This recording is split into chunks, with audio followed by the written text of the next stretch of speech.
No, that's, yeah. You have the stick. You can go. Okay. Okay. Hello, everyone. Welcome to today's seminar. We have Manik there visiting us. Manik is a postdoc at MIT. He is a PhD at Princeton. He has a Bombay connection. He grew up here and went to IIT Bombay for his undergrad.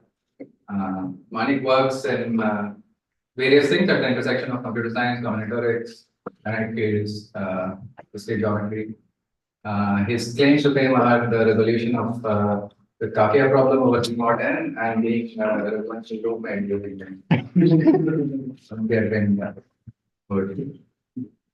Yeah, thank you for this introduction. I think he also maintained instant calendar invites when we had the seminar there. okay, so basically that was Raghuvansh's job and then he passed it on to me. So, he's being very humble here. Okay, nice. Right, thank you for the very nice introduction. Today, I'll be talking about, maybe it's not so related with the Kakia problem, but more some coding series that I've been working on for the past year and a half. Related to higher order MDS codes and this decoding of codes. The talk will cover like several works.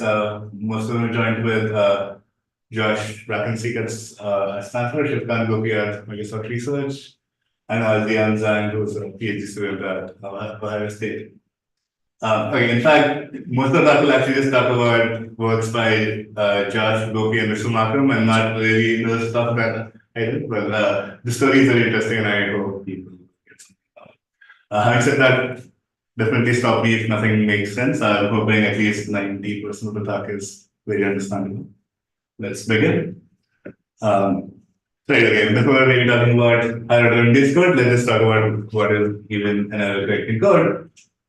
At least for the purposes of this talk, we'll only be thinking about linear codes. So linear NK linear code is basically just a k-dimensional subspace in dimension n. Okay, so just a k-dimensional subspace of k to the n. And now there are several ways of describing a k-dimensional subspace. You've seen in our first linear algebra course. First way would be to actually give k linearly independent generators, and another way to say that is you give a generator matrix of size k times n. We have k linearly independent rows, and the row span of this matrix is my subspace.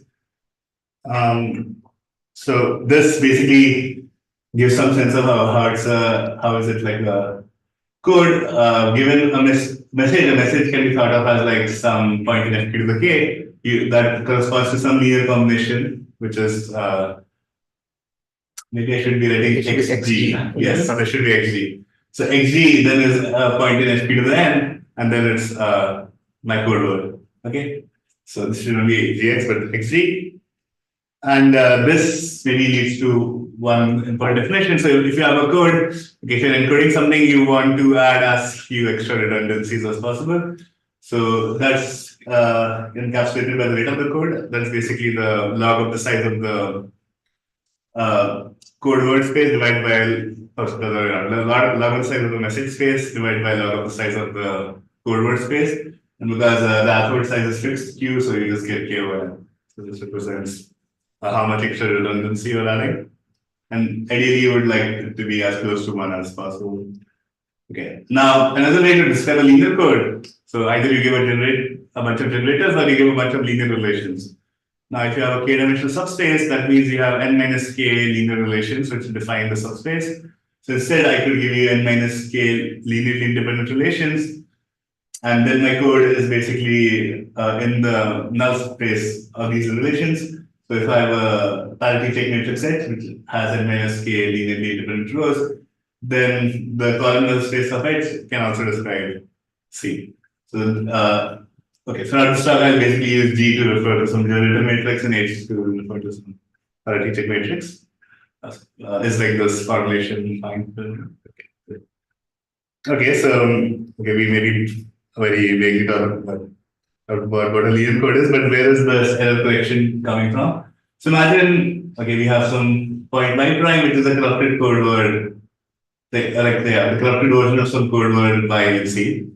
And I want to say, okay, what does it mean that I can actually correct it? So the idea is that, okay, so the correction algorithm is basically just find the nearest neighbor in the set C. So, and this correction algorithm basically will work as long as there is one unique neighbor in the set C, and that unique neighbor is exactly the right answer Y. So that basically how it goes. The algorithm needs to be efficient, blah blah blah, to be useful, but at least combinatorially this is what's happening. So the main property which sort of captures this is the distance of a code. So the idea is that you want code words to be as far as possible so that when I corrupt a code word, it doesn't get very close to any other code word in the space. How do I measure distance? Distance is measured by, okay, take 2 points, look at the difference, and then you look at the size of the support. By support, I mean the number of the set of non-zero coordinates in my, I guess, in my vector. So because the things are linear, if x and y are points in C, then x minus y is also a point in C. So I can just simplify this definition and just write x in C minimize the support of x. This is the distance of the code. And the set support is the set of non-zero coordinates. So, okay, what does this mean? So if the distance between of a code is say d, that means if I corrupt d over to like alphabets or like d over to alphabets of my code word, then the unique neighbor is still going to be the right answer. So yeah, having distance d means that I can immediately decode from d over to errors. Yeah, maybe I need to put like a floor or something here. This is basically what's happening. Okay, that's great. So we know what a linear code is, what is its weight, what is its distance. So okay, can we say give a bound in general, what's the best distance an n comma k code can get? And that's basically described as singleton bound. So the singleton bound says that if you have an n comma k code, your distance can never be greater than n minus k plus 1. Now, okay, one way to prove this is very combinatorial, which will work even for a nonlinear code, but I want to give an algebraic proof because we sort of have a similar argument later for linear codes. And here's a very simple proof. Okay, so let's look at a parity check matrix. What's that's some n minus k cross n matrix, right? And I know my code word is basically something in the null space, column null space of this matrix.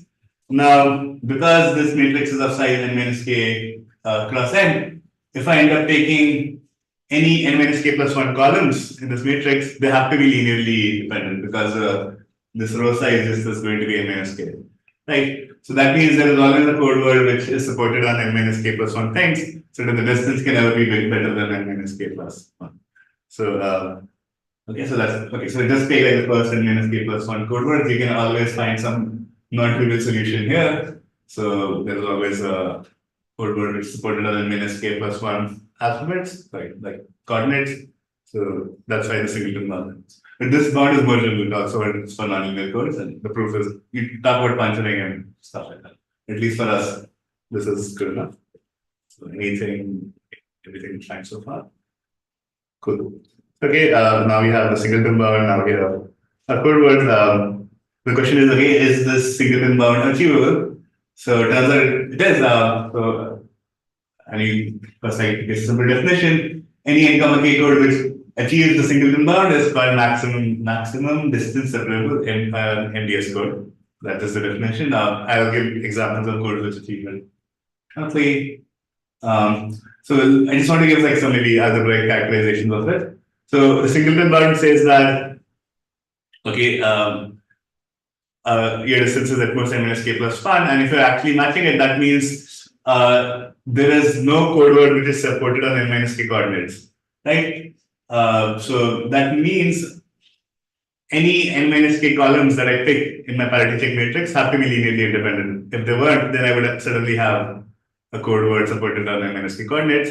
That's fun. This is also equivalent to saying that on the generative side, every k columns have to be linearly independent.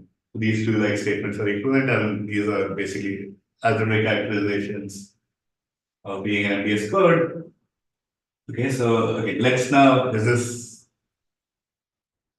is like pretty important. Okay, good. Let's look at two simple examples. So one completely random, completely generic codes or elements. So, okay, then way usually I look at a generic code as a very algebraic way, so maybe let's start with that. So generic code is basically an n comma k code, which is just a completely generic n comma k matrix. So the idea is that think of all of these variables from x1, 1 to xn k, like literally different variables which are algebraically independent from each other. So this is some k cross n matrix. And of course, you would then think that okay, any sort of linear independency that you can hope for has to hold there. So indeed, every k cross k minor will be linearly independent. It's literally all like different variables. So yeah, you could formally think of this in this Harvard field. I mean, it's an infinite field, so maybe it's a little weird, but yeah, formally think of it as this symbolic field, and this general code is MDS because every k minus k cross k minor is trivially non-zero. And okay, so now starting from here to going to an actual code or some field, you would basically try to instantiate it, like do some parity this type thing. So the idea is that you consider some random k cross n generated matrix or as Q. And okay, now you know that okay, these all these k cross k minors are at least symbolically non-zero. So using Schwartz-Zippel, Bezu, whatever favorite thing you want to say, you could say that okay, when Q is large enough, then with high probability, I could say that each of these k cross k minors will have to be non-vanishing. So right, we basically can say like if the Q field size is large enough, with high probability, any random k cross n generated matrix should give us an MDS code. Okay, and how that should field be? Okay, one simple estimate is that every k cross k minor has to be non-zero. The number of k cross k minors are in choose k, so this will, like, so this will basically have to hold. And this is not really great as and Q has to be at least n raised to k. You can do slightly better when you start saying, oh, it's approaching capacity, not exactly at capacity, which will also happen later, but at least, right, at least these codes exist. So, is this slide fine? Okay, but maybe this is like a terrible joke because I'm just saying that I can take a completely generic matrix that works. So, those are very nice matrices actually also. And really, in some sense, this is maybe the only error correcting code you should ever think about. So basically, random order matrices work. So read summon code is a n comma k code where the generated matrix is of the form. So the columns are of the form 1 x squared blah blah blah to x to the k minus 1, and you value these over n distinct points. So here again, every k cross k minus is invertible simply because it's a random order matrix. Right? So these codes are MDS, and I guess what's very nice about them is that there are like efficient unique decoding algorithms here. So this basically does the job for us. And one very nice property about MDS code, read summon codes, is that if you write down the parity matrix, then that it's possible to write them in a form which also again looks like a random matrix. So you will get some alpha 1 to alpha n, which will actually depend on x1 to xn. There is some like algorithm you have to do, basically like interpolations. So, right, you can write a parity matrix in this form. So this is like a very nice algebraic property which ends up being very useful.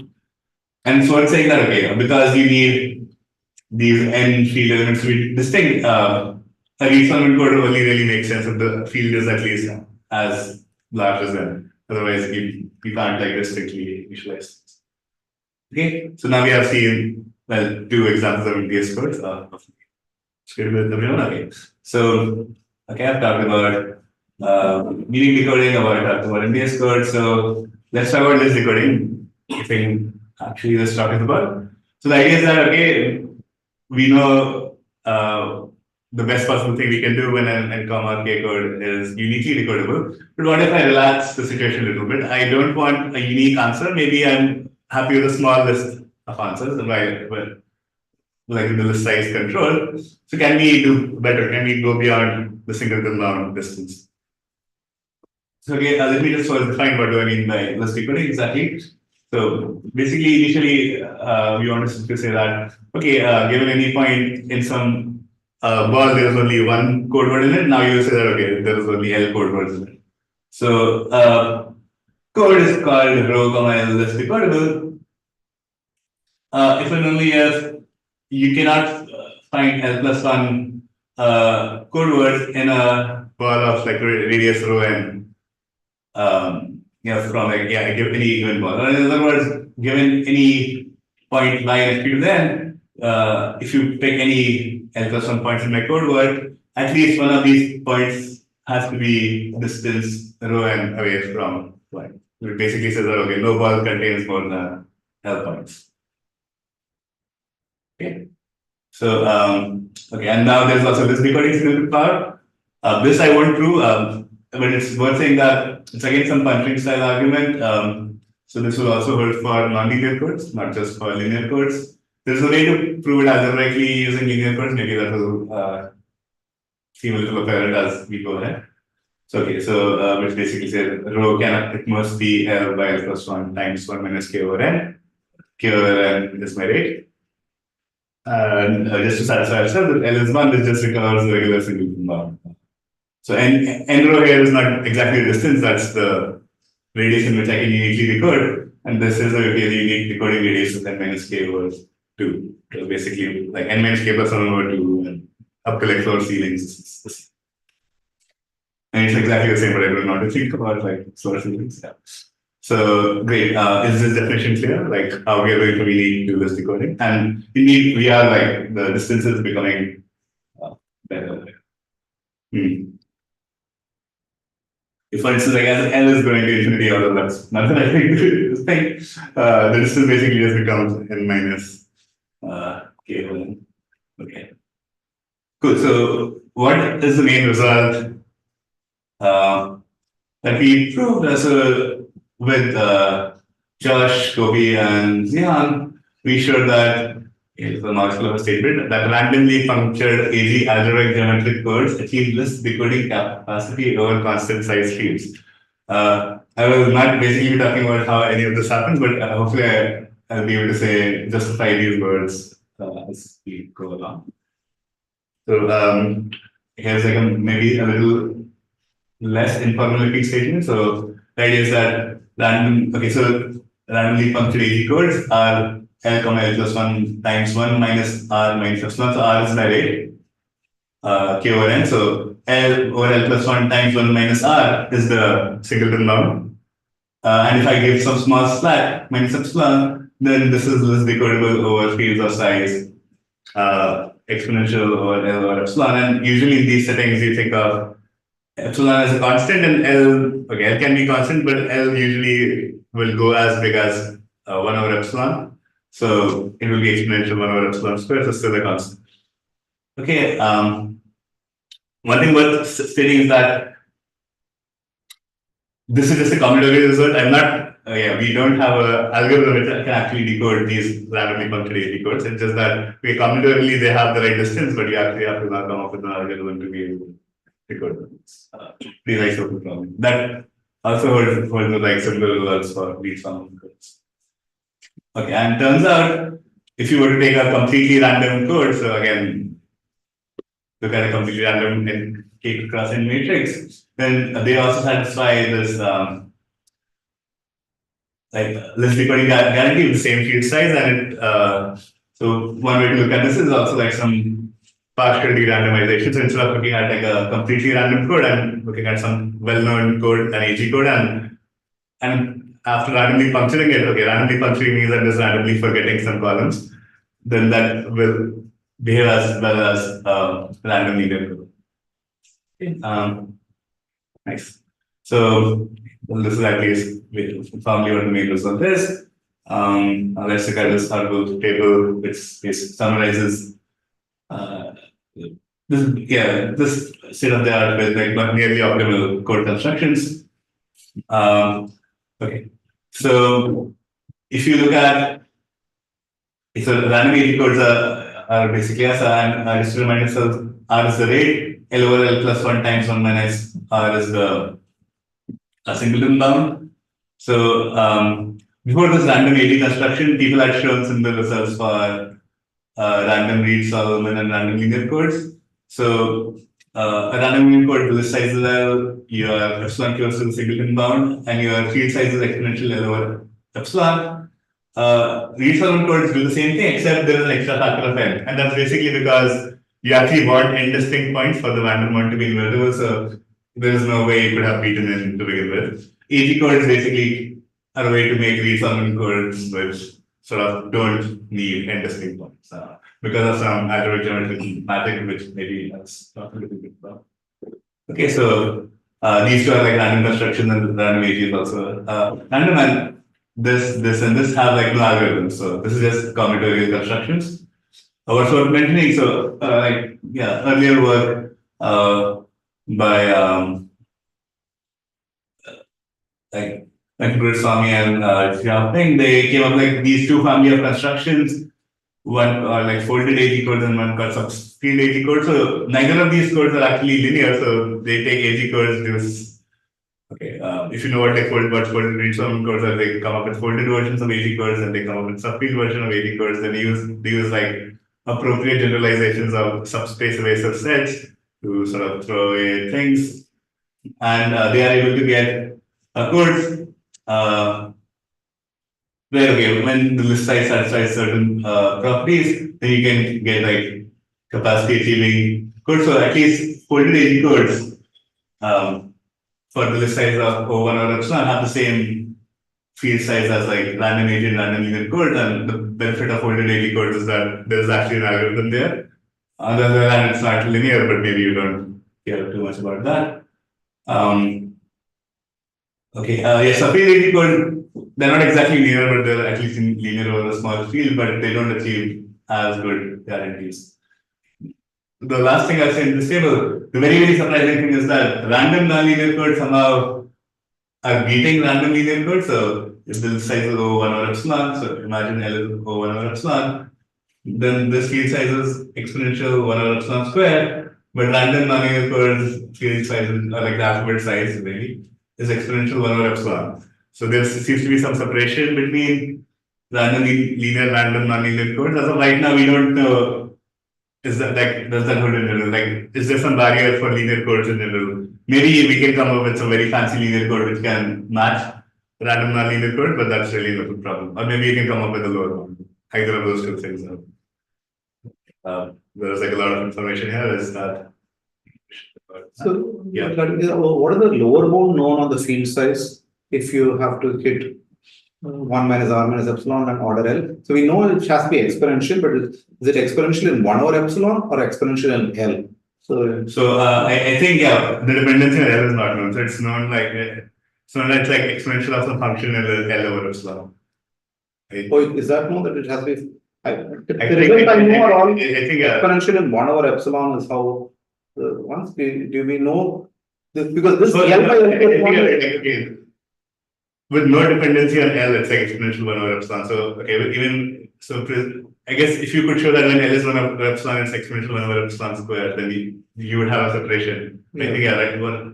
There's a work like again Guru Swami where they show this lower bound for any linear capacity theory code that it's exponential. Okay, yeah, that's a good question. Yeah, maybe I should direct a bit for that. Any other questions? Okay, great. So just chronologically, the first one, the random nonlinear. Oh, this is like some really the folded AG, the subfield AG. These are all slightly older results. This more refined understanding with capital L coming into the picture. Those are the more recent. Yeah. So these two are like 2010, early 2010s. This is like ancient history, like 50s. Okay. And 1, 2, 3. This is like basically all coming out of the understanding of higher order MDS. Yeah. Like before that, we could not really answer this. Having said that, there's been recent work which comes at this problem from a different approach. Yeah, but that says 21 and 22. What is it? GX and GR. Blue at the bottom. Oh yeah, that's the German version of the paper. The conference version came. I think there's like a bunch of work which they just Yeah. So that's like this general thing. Okay. Cool. Any other questions? Okay, so like maybe I should say one other thing. We could strengthen the definition of this decoding a little bit. So earlier we were just saying that okay, if you have any point and I take L plus one distinct code words, then at least one code word has to be outside of my row and bar. But turns out you could define something called average length list decoding, and here you would say that okay, even the average distance of these code words has to be bigger than rho or n. And turns out this also satisfies the singleton bound, and basically okay, at least not the not the decodable results, but all the random, linear random, read solvable random AG codes, they satisfy the stronger average length list decoding guarantee. So this was maybe not exactly this word, but this was introduced by a paper of Roth, where okay, if you have average length list decodable code achieving the singleton bound, that's called I guess LDMDS. The LDMDS word came in a later paper, but that's maybe the terminology we'll be using. And this is basically what we'll be proving in our the remainder of the talk. And yeah, just to okay, how is this stronger? Basically, earlier what could happen was that okay, there is one point which is very far away, like from the ball, but a lot of points are very close. But this sort of guarantees that even like the average distance has to be big. You can't have like most of the points in this. If most of the points are very close, then one point has to be really, really far. Yeah, this is a stronger condition. Okay.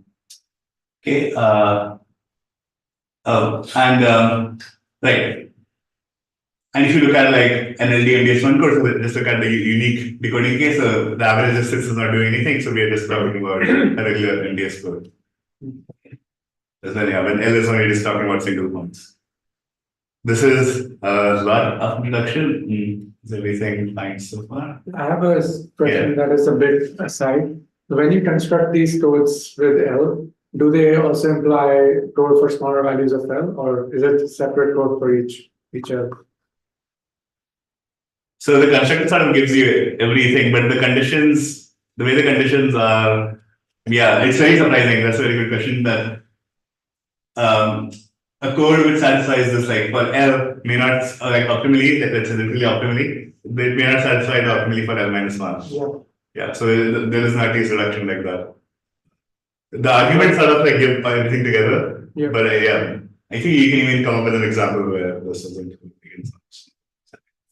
Actually, a very good question. Yeah, any other questions? Okay. So, I think I have about 40 minutes. So, in the remainder of the talk, okay, so for unique decoding, we had MDS codes for, and basically the punchline is that that's not historically how it happened. Is that for this decoding, we'll come up with some higher order MDS code notion, and it will turn out that these two things are equivalent. Then we talk about GM-MDS theorem, which basically tells us that there are some codes which are higher order MDS and also optimally list.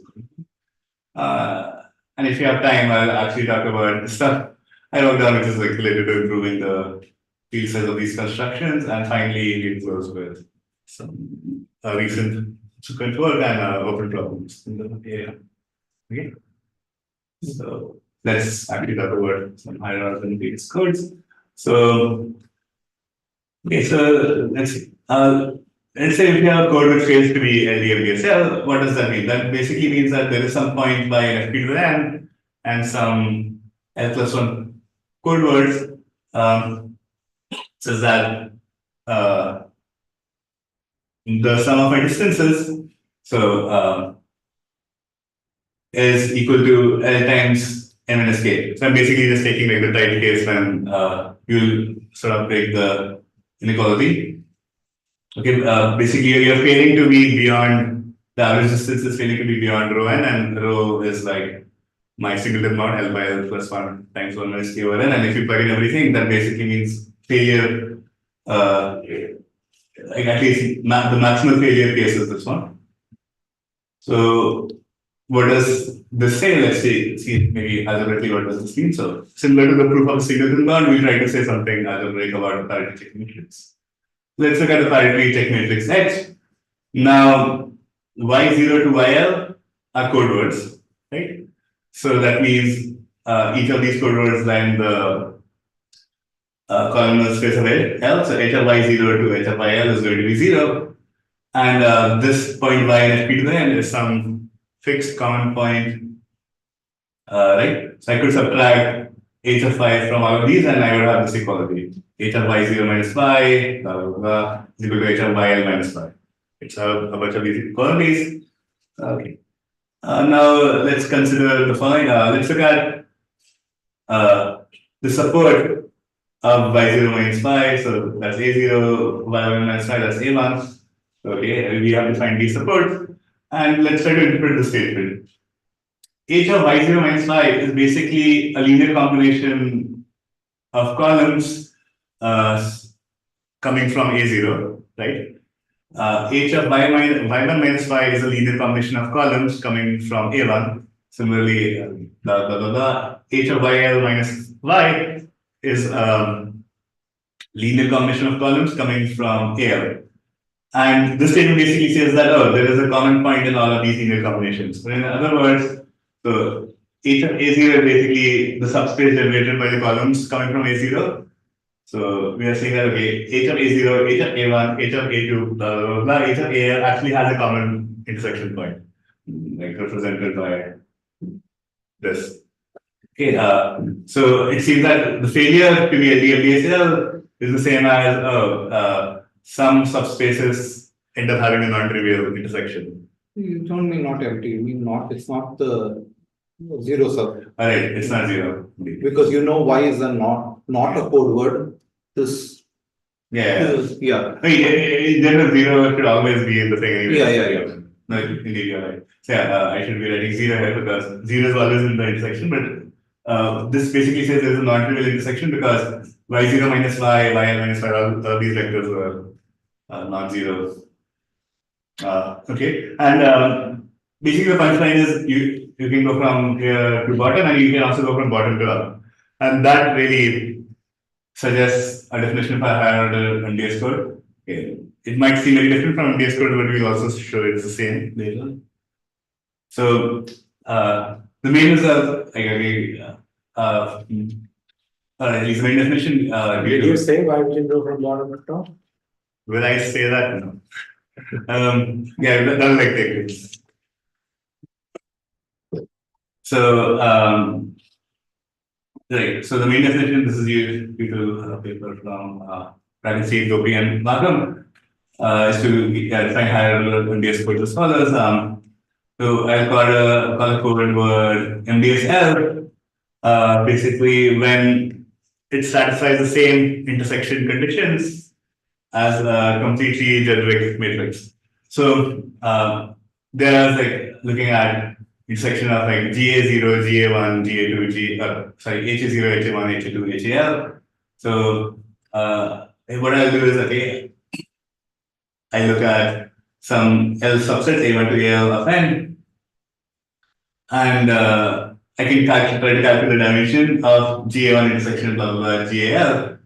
So that's one dimension. Another dimension you can compute is take a completely generic matrix, or in other words, take a completely random matrix with a field large enough, and you could compute what the largest possible dimension is with high probability. Wait, the other way around, like the smallest possible dimension is with a high probability. And turns out if these two quantities match for any possible choices of A1 to AL, then I call my code C to be MDSL. And the idea is that, okay, in terms of subspace intersections, my code is behaving the same as a completely random or a completely generic code. Okay. There's a lot of pieces in this definition that So, of course, the historical reason why MDSL was defined this way, but given that this is the flow that you have sort from the previous slide to this, shouldn't these actually have been HA1 intersection HA2 intersection Yeah, but I don't HA1. want to change the theorem statement. Yeah. Yeah, so because suddenly you're now going for the generator matrix rather than the Yeah. parity check. That is indeed a very good point. So there seems to be like a duality. Okay, in fairness, this MDS definition is not the same as like this is achieving the singleton bound MDS definition. So there's like some duality breaking up maybe. Okay. Yeah, the reason I'm sticking to this is that this is the definition of literature. Like, No, this is because MDSL came before LD-MDSL, but given you have this one, it would because even the theorems have code and a dual thing going on. If we had defined MDS to be on the parity check, you wouldn't have to go to the then it would be like for other applications you're taking to LD. Yeah. No, that is indeed true. So this is the reason we're talking about general matrix is like maybe what is that. So indeed, okay. So one thing which is worth mentioning is that this is talking about looking at the dimension being equal always, but turns out the only case you sort of have to worry about is when the dimension is 0. So as long as whenever this is 0, it's 0 for my generator matrix, that's enough. That will apply everything else. So this conditionally ends up being equivalent to saying that this intersection is empty if and only if the intersection is empty for a completely generic code. And historically, this definition came up with studying tensor codes, which I will not be talking about. And there is another equivalence there. It's pretty amazing. And this list decoding connection came later. So, the list decoding connection, to be precise, is that C is LD-MDSL, which basically means optimally decodable to the list decoding singleton bound in the average distance case. If and only if P prime is MDS L plus 1. Why do we have L plus 1? Because if you remember in the last slide, you had to look at L plus 1 subsets and their intersection. So if you want optimal list decoding for list size L, then your parity check matrix, so C prime is basically looking at the parity check matrix. The parity check matrix has to be MDS L plus 1. It has to satisfy that, all the intersections are 0 whenever it's 0 generically. So that's the main result. So Josh, Gopi, and Visu have 2-3 papers on this also. I think this is the second paper after the one which introduces this concept. I won't be proving that, but at least we saw a flavor of one direction in the last slide. Okay. So those who are interested, there will be a reading group on Friday, which basically proves this. Not on Wednesday? We're planning to move to Friday this week alone. They haven't written the decision, but most likely is. So you can always ask me on Friday. So let's try to digest this definition and let's look at it for L equal to 1 comment. Once again, the reason you have C and C dual is because precisely because that was in terms of H and this was in terms of G. Right. So in the previous slide, we were talking about the parity check matrix. So that's why we want to have H everywhere if you want to talk about list decoding, and that's why it's like C. Okay. Good. So any. So here the LD-MDS thing has to be you can't necessarily talk about L. You can say that from 1 to L, one of these things must be. I think LD-MDS at most L is and only C per L. Oh yeah, I guess I didn't want to. Yes, based on what? No. You're right. You're right. But I like lying during my talk so that I don't have to worry about these things. But yes, So I should be saying LD-MDS starting from 1 through L because of the question is that's the exact statement. That is indeed true. Okay. I mean, that's not it's a very fine point, but the idea is that because LD-MDS doesn't imply for smaller L, you should be saying all the numbers from 1 to L, and that's equal to MDS, which is a very, it's a little unsatisfying, but it has to be this. Any other questions? Okay. So let's try to digest this definition by first looking at small values. So let's look at L equal to 1, comma 2. So for 1, we hopefully will recover the MDS definition, and that's what will happen because all you're saying is that, if I take any single subset, then the dimension should be the same as a generic matrix. So if I take any subset of size K, the generic matrix is linearly independent. So it better also be linearly independent for G, and that's just the same as my MDS definition. Okay. So that just means MDS1 is MDS. Now let's maybe try to look at MDS2. So if C is MDS1, then okay, let's look at subset subsize at most K. So let's look at this dimension GA1 intersection GA2. So just by like an inclusion formula, again, this dimension is dimension of GA1 plus dimension of GA2 minus dimension of the union. Okay, and things are MDS, so this is the same as the dimension of the generic thing, this is the same as the dimension of the generic thing, this is also the same as the dimension of the generic thing. And now again here, I can apply the same inclusion formula and I get this. Okay, so that seems to say that okay, this code is already MDS2, so if a code is MDS1, it's already MDS2. That's pretty surprising. So why did I give a definition? Maybe MDS1 implies MDS3, 4, 5. Turns out MDS1 does not imply MDS3, and the idea is that this exclusion for subspaces does not hold for 3 subspaces.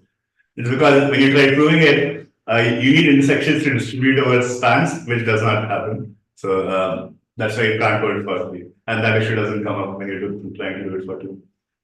So MDS3 is truly a non-trivial concept. Okay, so let's try to look at again a very specific case in MDS3 codes. Let's look at n comma 3 MDS3 codes.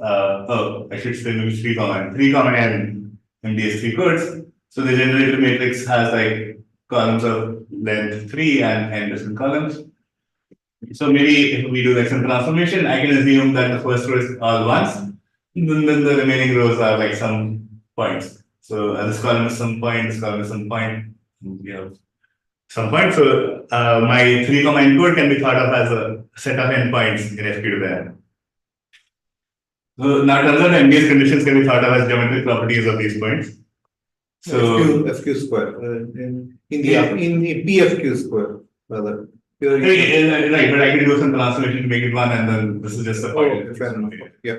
Yeah, like okay, maybe the easiest thing would be just to say, but I don't want to say it. Okay. No, that's it.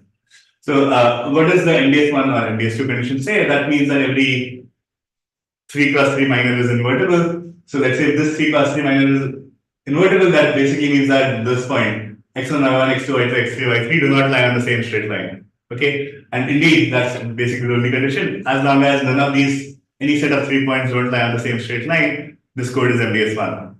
So that's a very nice geometric picture. What about MDS3? So MDS3, you can try to back out the condition, and here you get this very nice description. So if you look at 3 pairs of points, each pair of points will describe 1 line.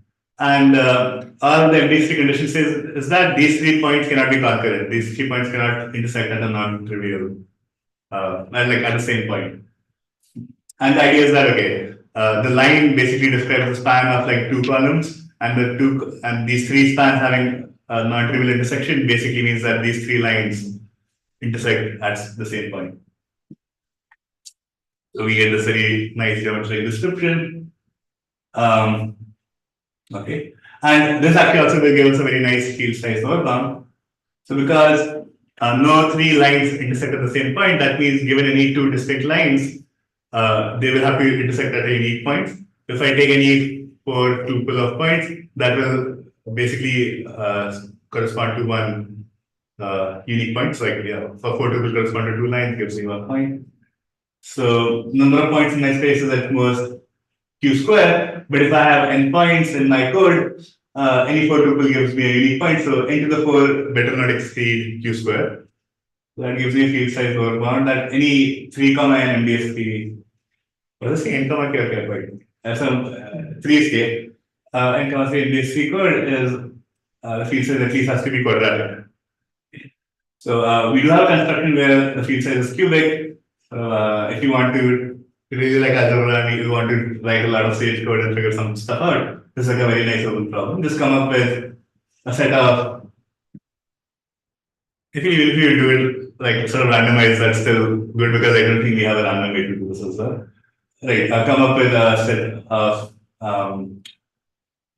n points in the, like a set of root q points in FQ square, which satisfies these 2 properties. No 3 collinear and no 3 pairs of lines concurrent. Okay. So is that construction easy to the n-cube construction? No, it's it's some sage code which works out. Oh, this is okay. Yeah. This is the one that the ITCS. Yes. Okay. Okay, it's not exactly that. You have some clever thing, but the final check is still you write some code. This determinant is not the most satisfying thing. So it's not a clean algebraic condition on we are going to spit out a bunch of points and you will. So this concurrency condition is clean, but what we end up doing is we first fix things to be on a curve, and then you say that okay, once you fix things on a curve, then some determinants will manage, so you can like find some nice points within this curve or things. Okay. Yeah. And also, is it sort of can you do it for once the what's the thing here? The cube. So once the field size is of size n cube, I give you a field.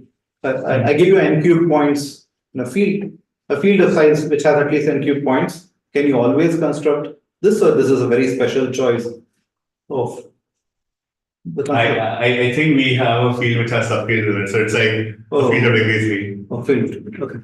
Yeah. And remember the element you leave it's a field of degree 3. Okay, any other questions? Let's see. Okay, so we have looked at L1, 2, 3.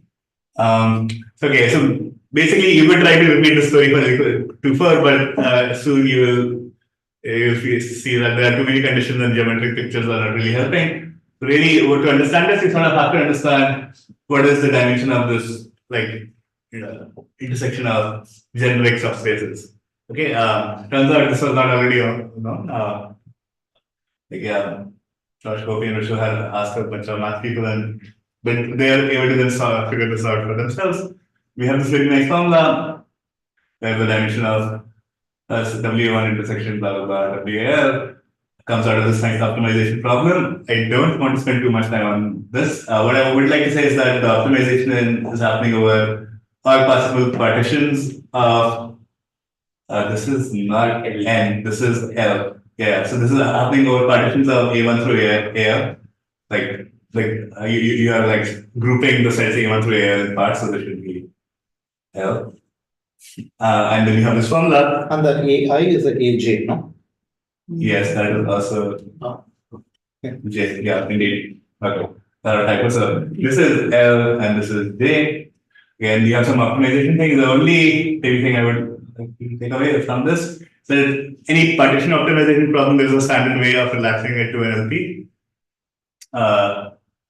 And given it's an LP, you can look at its dual, which it turns out these are very nice special LPs. They always have integral solutions. There's like some ready-made theory you can take off the shelf. This is not historically how all of this happened. I'm giving like a nice city picture. Like the way Gopi and this first did it was through a very different story. But okay, you can take the dual and that will give you another characterization of when are these intersections empty. Like the dual comes with their own constraints. Yes. Right now, do you know of a way to show that generic matrices have the dimension without going through generic zero pattern? So yeah, that's this LP thing. Like instead of covering generic zero patterns, so okay, this is completely useless for people who already don't know stuff. But the conditions that you get out of this dual is literally the conditions which generic zero patterns have to satisfy. So historically, the way they figured it out first, they somehow saw generic zero patterns and saw this connection, and they got these other set of conditions and realized they were dual. But another way to do this, if you did not know about generic zero patterns, well, this formula you could come up with at least. It's possible to see one direction of this with not too much difficulty. And you see, okay, it's an LP, let me try taking a dual, and then you could write the dual constraints. And there's a ready-made theory which says that, okay, these two are tight, so every formula holds, and the dual gives you conditions, and then you could just work with the dual to prove like the GM-MDS theorem. But that is not what happened. I think this realization came much later, but it's easier to talk about. So if the max has to be zero, this format looks like false condition. Is that the connection to zero percent? Excellent, yes. So and the Hall condition is also like an LP set. So the Hall thing came first. But it turns out there is already like some LP theory which does everything. And there's another paper which there's some theory of hypergraph duality which also does it in a black box way. Just depends on how much math you are aware of it. Okay. Yeah, there's a lot of stuff, ways to do this. At least, I like the LP way because that reasonably maybe you could have thought of to begin. Okay, so I said a lot about again higher order MDS codes. At least I hopefully convinced you that MDS codes exist, but do higher order MDS codes exist? So for one, the definition by trivially speaking means that generic codes are higher order MDS. Literally the definition is how you have to match the behavior of the generic code.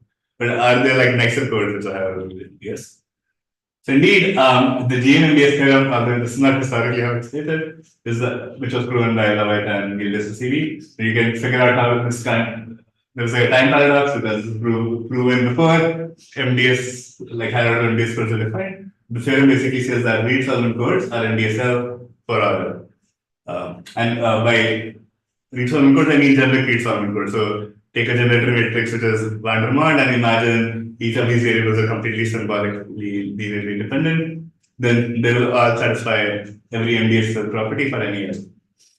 Okay, so historically this is related to something called the generic zero pattern property, which I will not talk about, and that's what Lovett and Gildas had proven. But Josh, Gopi, and Vasu were able to show that this generic zero pattern property is the same as this MDSL property, and that's why the GM-MDS theorem also says this. It's almost the same as like the what do you call it? Some tensor code property is also the same as some this decoding property. So this higher order MDS code seems to have a lot of connections.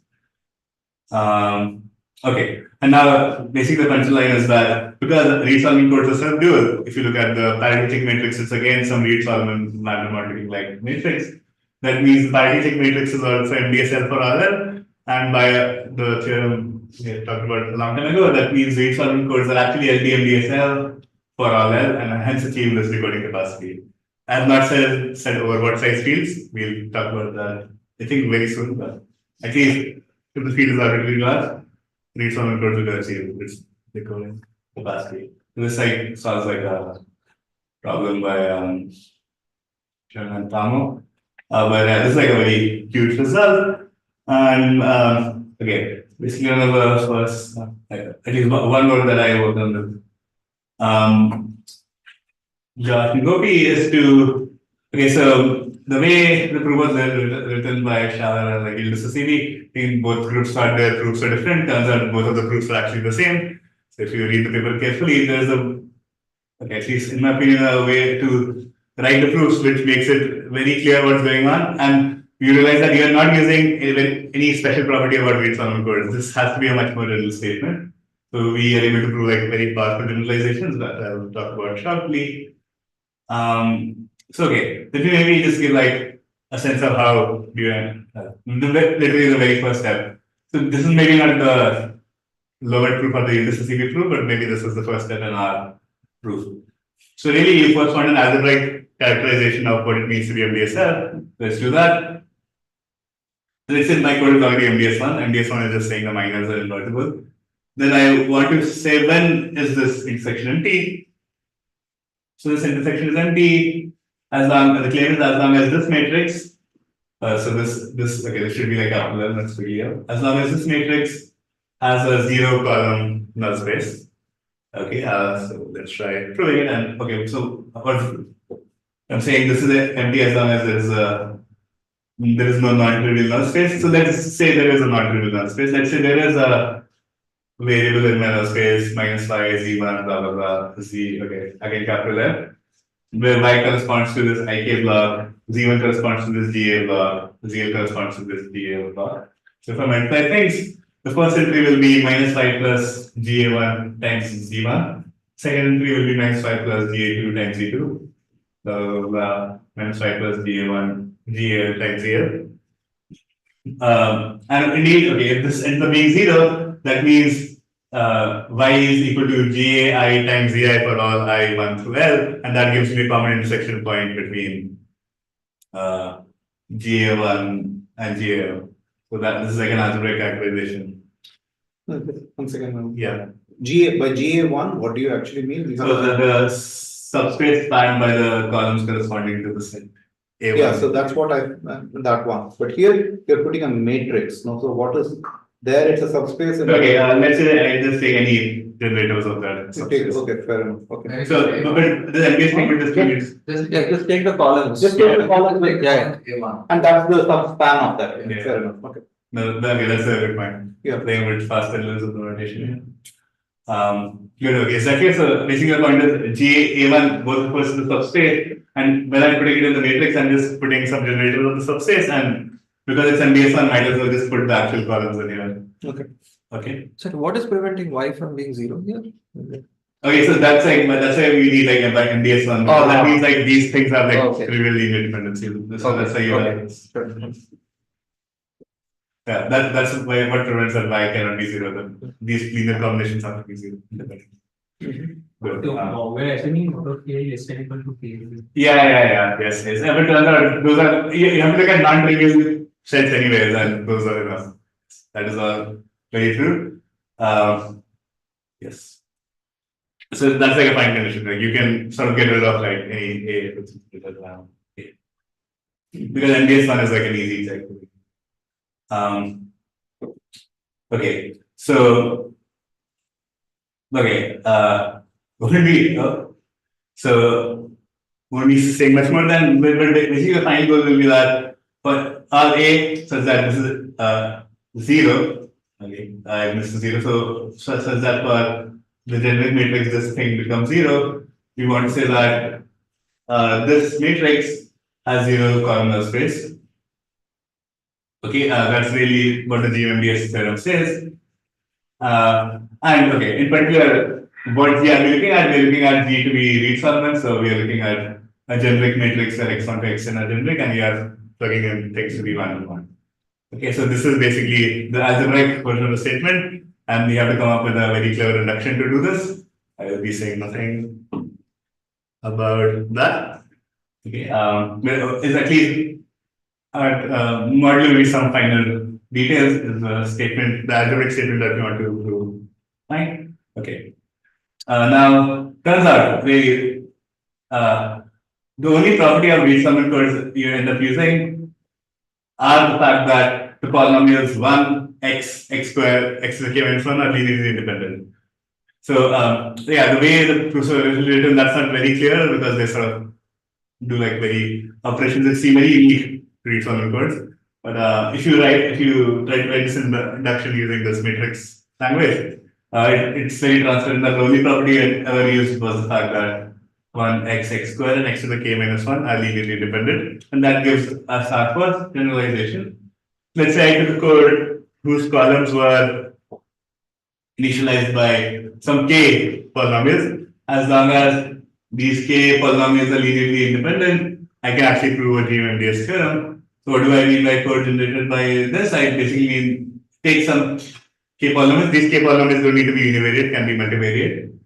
And as long as these k polynomials are linearly independent, okay, first, this linear independence means that if I look at a generator matrix whose like columns are basically different initializations of these, like I guess different image points, different generic image points of these polynomials, then only k cross k minor has to be linearly independent. That's the same as saying that these polynomials are linearly independent. So it's already MDS.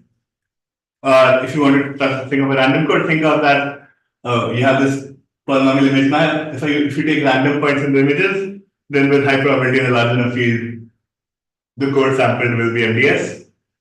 And it turns out not only is it going to be MDS, it's going to be MDSL and also LD-MDSL. So you actually have to say MDSL and LD-MDSL separately because LD-MDSL is sort of saying the doer is MDSL. And read solvent code to self-doer, that's why I didn't have to distinguish between the two. But for a random set of polynomials, the self-duality was like, yeah, if I start taking the doer, there's no way in hell doer also will look like a bunch of polynomials. So you have to like write an algebraic characterization for a DMDSL, and you can also do an induction there. Things would pass. What do you mean by generically in this? Like this thing. like, okay, so if you look at the K cross generator matrix, if you think of, so what are you doing? You had like this set of polynomials and you plugged in n, you looked at n different generic points of this polynomials as my columns. So now if I have a different set of polynomials, I look at n different generic points plugged in this polynomial, and that generic matrix, if that's MDS, then it's also MDSL in MDS. Or you could think of this high probability set. Okay, and as I mentioned before, because MDSL and MDSL sort of are like dual things, you have to come up with like some modifications to not, I'm not talking much about the proof, so it doesn't really matter. So yeah, it's like this one was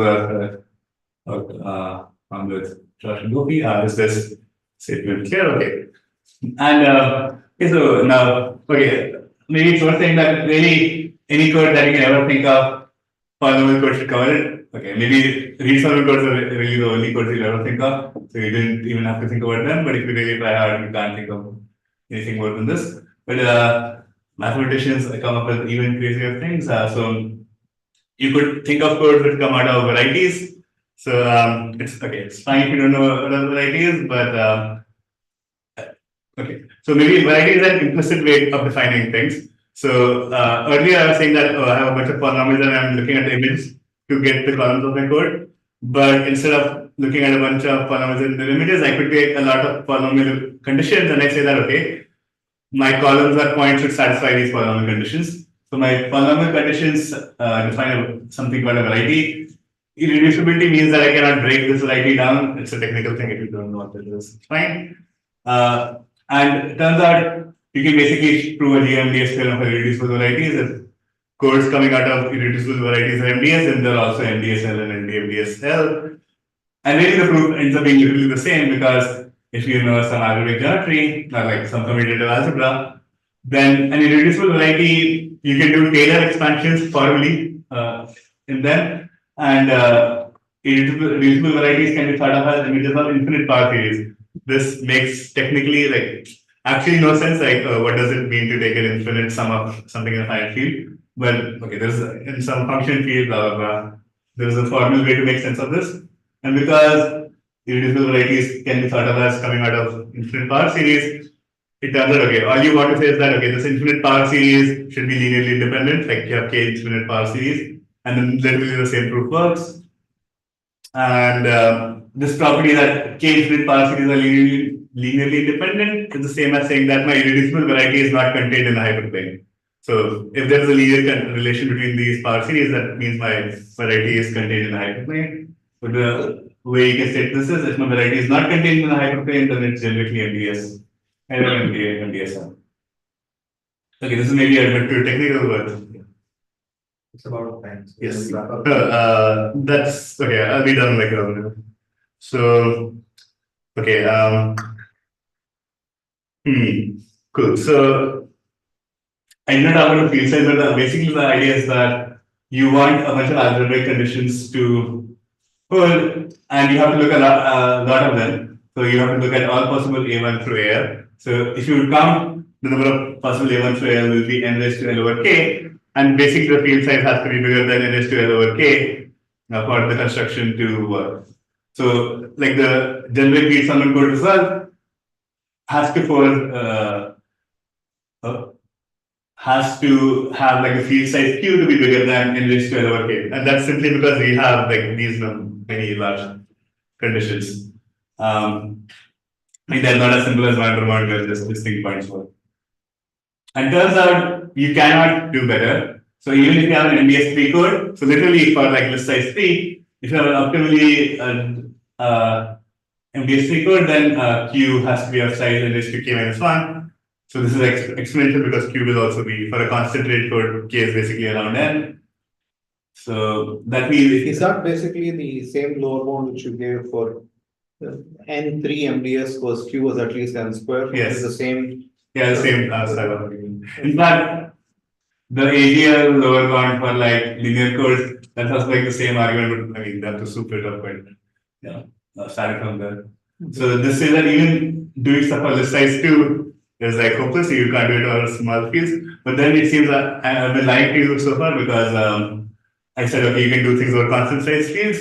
Really, the magic is that you don't have to exactly achieve this bound. You can be epsilon close to this bound, and that's really what works. And the idea is that okay, all the matrix conditions also end up relaxing. So instead of saying full column rank, you say that oh, you're close to full column rank, and that ends up giving you like some savings and some QS to power of rank, which is okay. So this is not from us, but this is from some work of Gyozang and Alvin via Goswami Lee, and they show that read-summon codes can actually achieve capacity over linear size fields. So in this matrix that we are drawn, GIs, Yeah. GAIs, and So literally the same matrix, you just wanted to be. so the quantifier of AIs is that they are so for all subsets 7 to AI. Yeah. So like which satisfies some condition which is basically when the things are directly feasible, but the number ends up being independent. So yeah, you have to like that number of matrices will fight with this, and this is like epsilon n and it all works. Okay, so I'll maybe skip the AG code stuff because we don't have time. But basically, the punchline is okay. AG codes come out of fancy varieties. That's why we need the GM-MDS theorem for varieties, and they have this fancy thing that okay, normal curves when you have Q points, but AG codes come from curves which have more than Q points. Maybe try to think about it. Can I write down a curve which has more than Q points in a field size Q? You will see it's very hard. And the fact that okay, because of this like point size magic and some statements which from algebraic geometry and this GM-MDS theorem for reducible varieties, we get our main result that AG codes can achieve this capacity over constant size fields. So just to close, so there have been like very three nicely recent works. One by Roth and Wooters, where they extend these results to multiplicity codes and show that the linear size multiplicity codes actually achieve this decoding capacity. So there is some randomness in the construction, but the benefit is that multiplicity codes already have this decoding algorithms.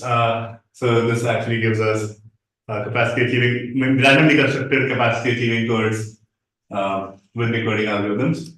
Okay, if you know what a rank metric distance is, this whole story about list decoding rank metric intersection of subspaces, list decoding intersection of subspaces can be extended to the notion of rank metric distance.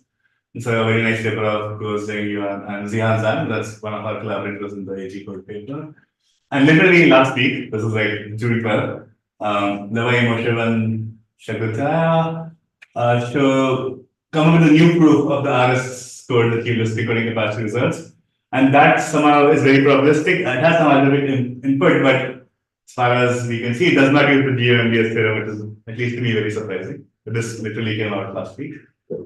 So maybe I'll end up some open problems. Okay, basically, the main open problem is to actually construct these things explicitly, construct like without any randomness, Higher Order MDS codes, maybe construct list decoding capacity achieving RS codes, like without any randomness. Right now, you have making random choices about a variation point.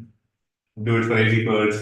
Can you come up with list decoding algorithms for random RS codes? Okay, and if you know what list recoverability is, it's like a generalization of list decodability. Can we cook up some story for read-summon codes and list recoverability? So it's worth saying that this paper of like Levai, Moshev, and Sakataya also has some story about list recoverability, although they are not able to show that read-summon codes achieve list recoverability capacity. So there's still more work to be done. So maybe their approach, or maybe some generalization of our that's all I wanted to say. Maybe just like 5 minutes too. If people have any questions.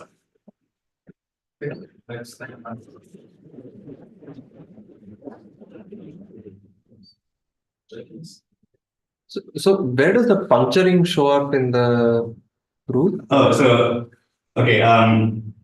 What you have? Okay, what you the GM-MDS theorem in the AG code setting, is that also generic in some sense? I mean, like.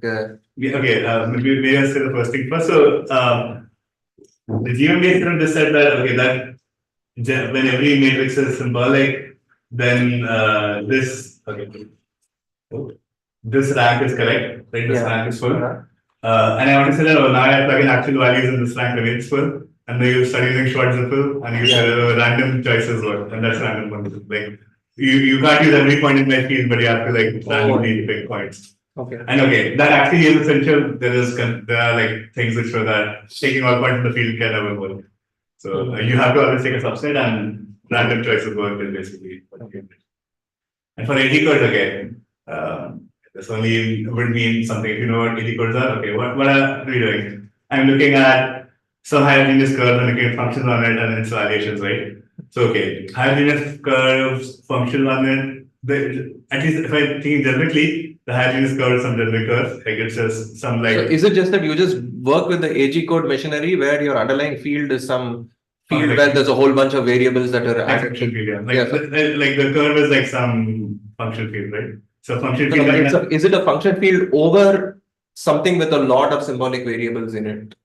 By So itself? that depends on the dimension, but the curves are dimension once it's just one, right? Like So you could have a function field over FQ, yeah. but you could also have a function field over FQX. So I meant in the sense that just like you have Reed-Solomon where your evaluation points are separate variables, here also. It's just function fields over FQ. Oh, it's just function field. Yeah. Oh. Hey, the way to generically define like a curve is just to look at some. It's like feel like a function field. So there's this FQX with like some relations. Okay. Yeah. But okay, there's like this thing that you're actually taking function on it and it's a valuation. So you're actually looking at the image of like the curve and thinking of that as a curve and then doing stuff. That's like was pretty technical, but any other. Sorry, I just didn't get the part, like why do random functions help? So this is like a generic condition that what I'm saying is everything is symbolic. Like I have a symbolic Vandermonde matrix, then this is zero kernel. That means like some determinant is like a non-zero polynomial. So what I want is that I actually plug in actual numbers now, and this polynomial I still want to be determinant. I still want to be non-zero. But because it's a non-zero polynomial, short ripples means that for a large number of variations it's non-zero. So I just want to remove. yeah, so basically you will say, okay, you have like short ripple for a large number of polynomials, so your field has to be big enough so that you can throw away those things. That's why like